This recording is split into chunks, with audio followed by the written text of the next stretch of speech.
오래전 스코틀랜드에서 목회하시던 두 목사님이 계셨습니다. 두 분의 목사님은 열심히 목회하였지만 그 결과가 별로 좋지 않았습니다. 한 목사님이 먼저 자신의 어려움에 관하여 이야기하였습니다. 저는 지난 3년간 사역을 하였지만 변화된 사람이 한 사람밖에 없습니다. 이렇게 하소연하였습니다. 그랬더니 옆에 있던 또 다른 목사님이 말하는 것입니다. 저는 최근에 한 주간 동안 부흥회를 열었습니다. 큰 기대감이 있었는데 부흥회 기간 동안에 변화된 사람이 한 명밖에 없습니다. 두 분의 목사님은 무엇인가 빠르게 결과가 나타나길 원하였지만 그렇게 되지 않아서 고민하고 있었던 것입니다. 그런데 나중에 역사를 돌아보니까 그 당시에 변화되었던 한 사람이 교회를 위하여 크게 쓰임받는 사람이 되었습니다.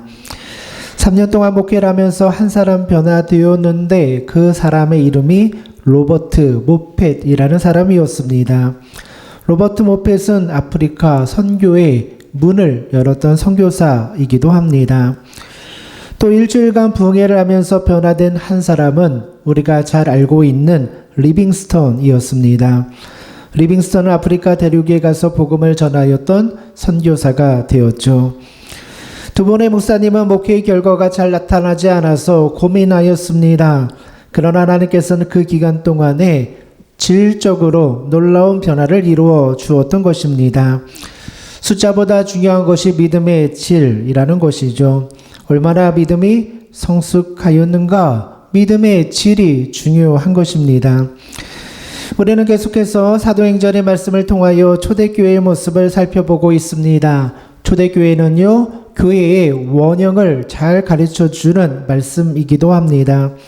그래서 초대교회의 모습을 돌아보면 우리가 어떠한 방향으로, 교회는 어떠한 방향으로 가야 하는지를 배울 수 있게 됩니다.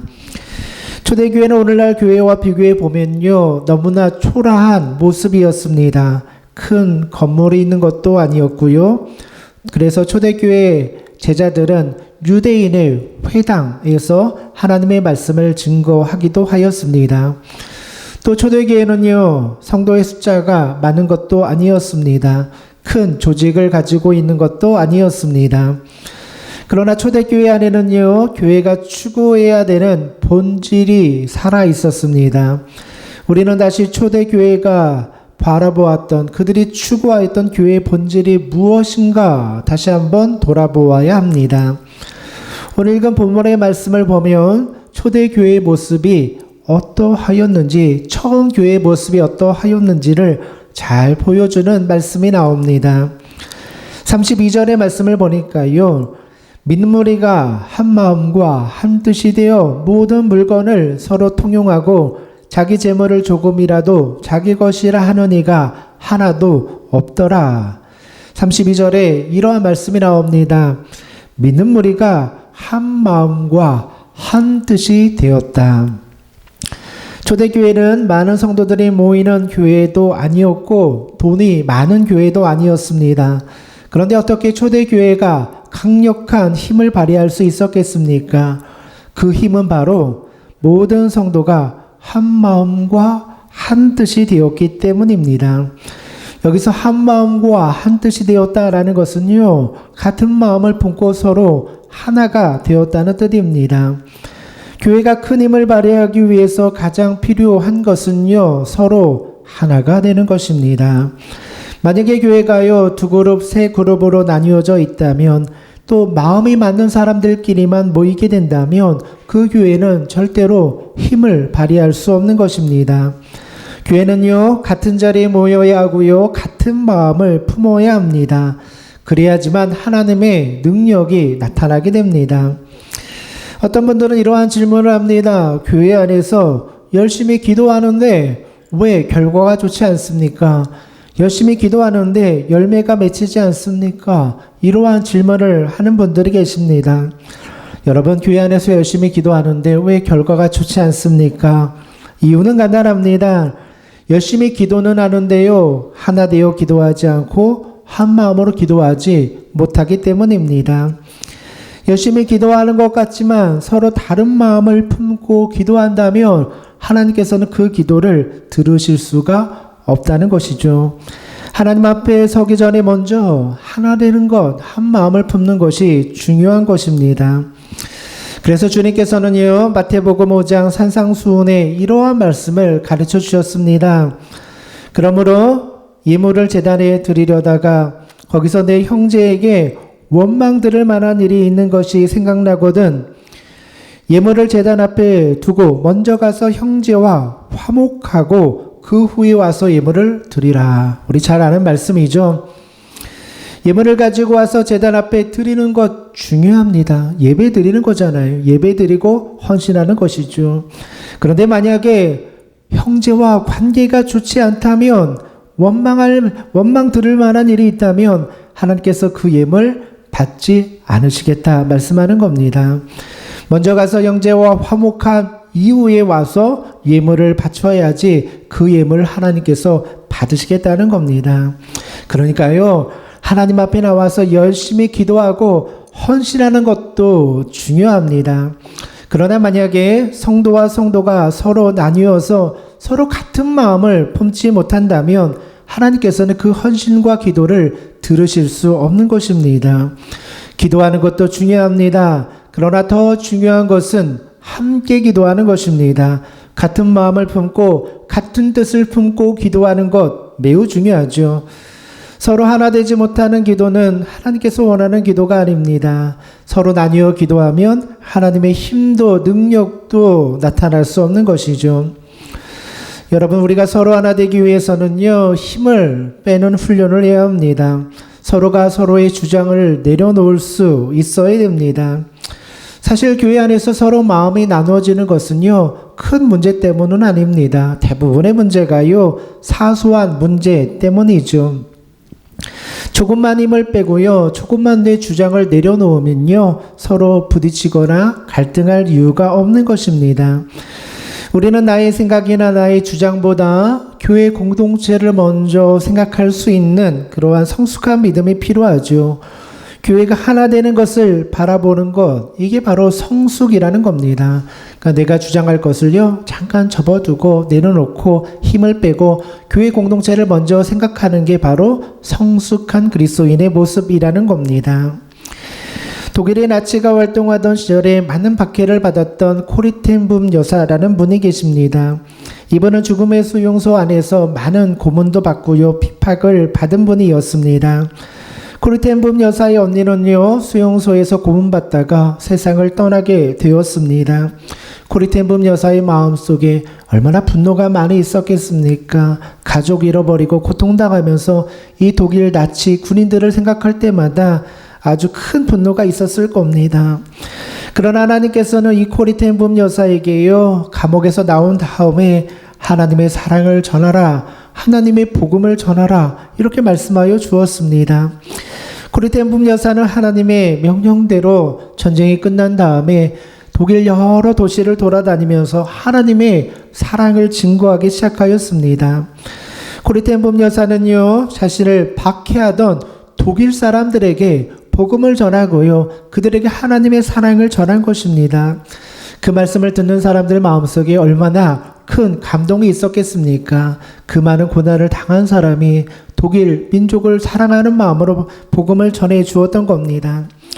그러던 중에 어느 마을에 가서 말씀을 전하고요, 말씀을 다 마친 후에 성도님들과 인사하는 시간을 갖게 되었습니다. 줄을 서서 한 사람씩 나와서 이 코리텐붐 여사와 악수도 하고요, 포옹도 하고 인사를 나누게 되었습니다.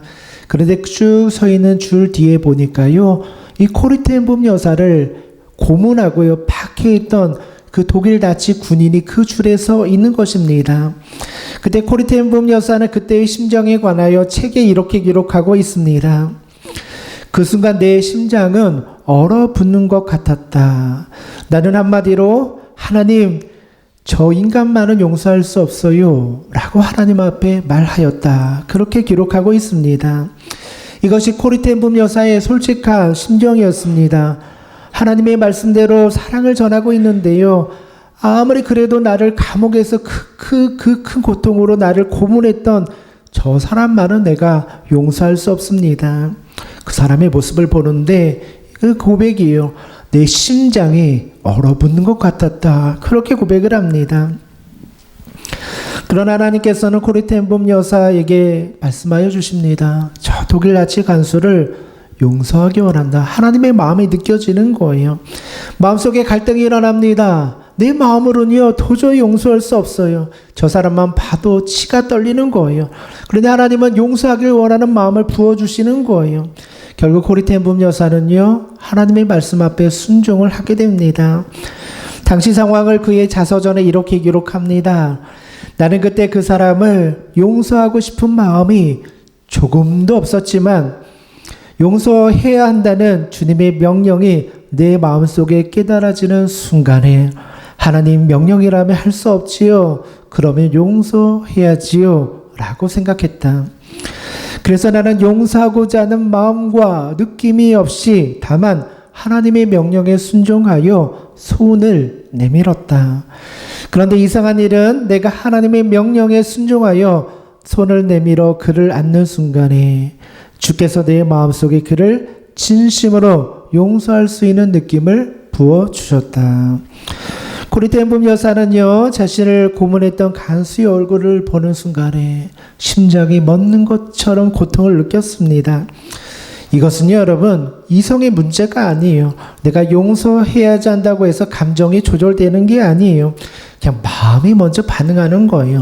미운 사람 보면요 심장이 떨리고요 심장이 얼어붙는 것처럼 고통이 찾아오는 거예요. 여러분들에게도 미워하는 대상이 있을 겁니다. 그 사람만 보면 마음이 답답해지는 사람, 그 사람만 보면 피가 거꾸로 솟는 사람, 뭐 이런 사람들 다 있잖아요. 도저히 받아들일 수 없고요 도저히 이해할 수 없는 사람이 있는 거예요. 이러한 감정을 이길 수 있는 사람은 없습니다. 그러나 우리가 하나님의 말씀을 의지하고 기도할 때 용납할 수 있는 마음, 받아줄 수 있는 마음을 하나님께서 부어주시는 거예요. 코리텐봄 여사도요 그런 마음이 없었어요. 그런데 말씀에 순종하여 손을 잡고 안아주는 순간에 하나님이 그를 용서할 수 있는 마음을 부어주셨다 말씀하는 거예요. 우리가요 감정을 이길 수 없어요. 그러나 기도하면요 하나님께서 새 마음을 부어주시는 거예요. 그러므로 교회 안에서 서로 같은 마음을 품기 위해서는요 다 힘을 빼야 됩니다. 무엇인가 잘 해보려고 하는 일들도요 다 내려놓을 수 있어야 됩니다. 일단 교회가 하나 되어야 하죠. 하나 되지 못하면요 아무런 열매도 아무런 결과도 얻을 수 없는 것입니다. 여러분 기도는 열심히 하는데 결과가 보이지 않습니까? 그 이유는 간단합니다. 하나 되지 못하기 때문이라는 거예요. 초대교회는 교회의 본질이 무엇인지를 우리에게 잘 가르쳐주고 있습니다. 교회는요 연합해야 되는 거예요. 하나 되어야 되는 거예요. 기독교를 가리켜서요 사랑의 종교라고 말하죠. 여러분 사랑이 무엇입니까? 사랑은요 하나 되는 거예요. 옆에 있는 사람을 받아주고요 감싸주는 게 사랑이에요. 주님께서 하나님을 사랑하고 내 이웃을 내 몸과 같이 사랑하라 말씀하여 주었잖아요. 옆에 있는 사람을요 타인으로 생각하는 것이 아니라 내 몸과 같이 사랑하는, 내 몸과 같이 생각하는 것, 이게 바로 사랑이라는 거예요. 그래서 이웃과 내가 하나 되는 것, 이게 바로 사랑이라는 거예요. 초대교회는요 서로 마음을 하나로 모았어요. 근데 마음만 하나로 모은 것이 아니었습니다. 그 다음에 말씀을 보면요 모든 물건을 서로 통용하고 자기 재물을 조금이라도 자기 것이라 하는 이가 하나도 없었다. 이렇게 말씀하고 있어요. 초대교회 성도들은요 자신들이 가지고 있는 물건도 다 가지고 교회에 나오고요 재산도 다 가지고 나와서 서로 필요한 자들에게 나눠주는 공동체가 되었다. 그렇게 말씀하고 있어요. 그래서 우리는 이러한 모습을 보면서요 초대교회는 가장 이상적인 교회, 가장 완벽한 교회라고 고백하는 거예요. 초대교회는 그야말로 하나가 되었고요 서로 가족과 같은 공동체가 된 것입니다. 그렇다면 어떻게 자신의 것을 아낌없이 다 나눠줄 수 있는 서로 하나 되는 공동체가 될 수 있었겠습니까? 여러분 이거 누가 시킨다고 할 수 있는 거 아니에요. 초대교회가 서로 모든 물건을 통용하고 자기 것을 아낌없이 내어줄 수 있었던 그 비결은요 바로 다음 말씀 33절에 나와 있습니다. 사도들이 큰 권능으로 주 예수의 부활을 증언하니 무리가 큰 은혜를 받아. 여기에 해답이 나와 있어요. 33절에 뭐라고 말합니까? 제자들이 말씀을 증거해 있을 때 많은 무리들이 큰 은혜를 받았다. 그렇게 말씀하고 있어요. 사도들이 예수님의 부활을 증거할 때 무리들이 큰 은혜를 경험하게 된 거예요. 그리고 큰 은혜를 받은 사람들은요, 서로의 물건을 아낌없이 가져나와 서로 통용하고 나눌 수 있는 공동체가 되었다는 거예요. 초대교회가 서로 하나 되고요, 자신의 물건까지도 하나님 앞에 내어드릴 수 있었던 것은 그들 안에 큰 은혜가 있었기 때문입니다. 초대교회 성도들은요, 예배를 드리고 말씀을 듣는 가운데 매일같이 하나님의 큰 은혜를 경험한 거예요. 그 은혜를 체험할 때 그들의 눈에는요, 하나님의 나라가 보이기 시작하였습니다.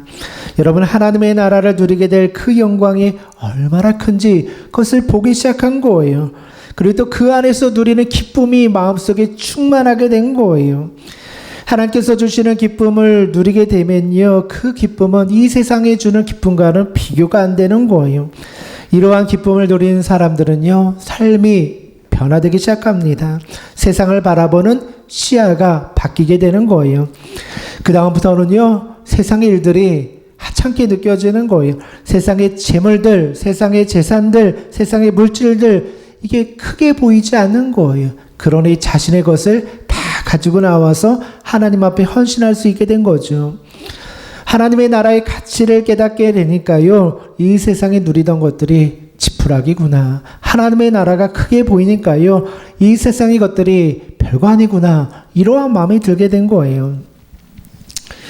오늘 우리가 초대교회와 같이 하나님 앞에 헌신하지 못하는 이유가 무엇입니까? 초대교회를 보면요, 완벽해, 은혜로워, 좋은 교회야 라는 것은 아는데 왜 우리는 그것을 따라가지 못합니까? 이유는 하나입니다. 우리 눈에요, 이 세상의 일들이 너무 크게 보이기 때문이에요. 하나님의 나라는요, 잘 보이지 않고 희미하고 작게 보이는데 이 세상의 나라가 너무나 크게 보이는 거예요. 그러니 하나님 앞에 헌신하는 것이 아깝게 느껴지고 힘들게 느껴지는 것이죠. 이 세상을 사는 동안에 천국의 기쁨을 누리는 것보다 세상의 기쁨이 더 크게 보이기 때문이라는 거예요. 여러분, 천국과 세상, 그죠? 하나님의 나라와 이 세상은요, 반비례하게 되어 있어요. 하나님의 나라가 크게 보이는 사람은요, 세상을 작게 봐요. 하나님의 나라가 크게 보이는 사람은요, 이 세상의 일들을 두려워하지 않아요. 담대함으로 이기게 되는 거예요. 하나님의 나라가 크게 보이니까 반비례하는 거예요. 반대로 하나님의 나라가 안 보이는 사람, 희미하게 보이는 사람은요, 세상의 일들이 크게 보이는 거예요. 세상의 성공이 크게 보이고 세상의 사람들이 크게 보이는 거예요. 그러니 온통 마음들이 세상에 매여 살아가게 되는 것이죠. 간단해요. 하나님의 나라가 보이면 세상은 희미해지고 하나님의 나라가 희미해지면 세상이 크게 보이는 거예요. 그러니 우리는 어떤 마음을 품어야 되겠습니까? 하나님 앞에 헌신하는 것 억지로 안 되는 거예요. 일단 하나님의 나라를 체험해야 돼요. 하나님의 나라가 보이고요, 예수님도 만나보고요, 그 안에서 누리는 기쁨과 평안이 우리 마음속에 회복이 되어야 하는 거예요.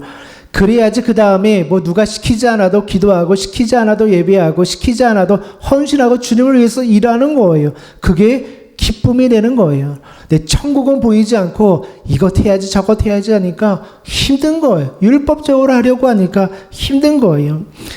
우리는 스스로 믿음을 점검해 보아야 됩니다. 나는 과연 천국 백성으로 살아가고 있는가? 그렇다면 왜 우리 눈에 천국이 보이지 않습니까? 이유는 간단해요. 천국 보려면요, 훈련해야 돼요. 그냥 가만히 있는다고 해서 막 천국이 보이고요, 은혜가 쏟아져 내리는 사람은 하나도 없다는 거예요. 하나님의 은혜, 큰 은혜를 체험하기 위해서는요, 부르짖고 찾고 구해야 되는 거예요. 기도할 때도요, 좀 하나님의 이름을 부르짖으며 기도해 봐야 되는 거예요.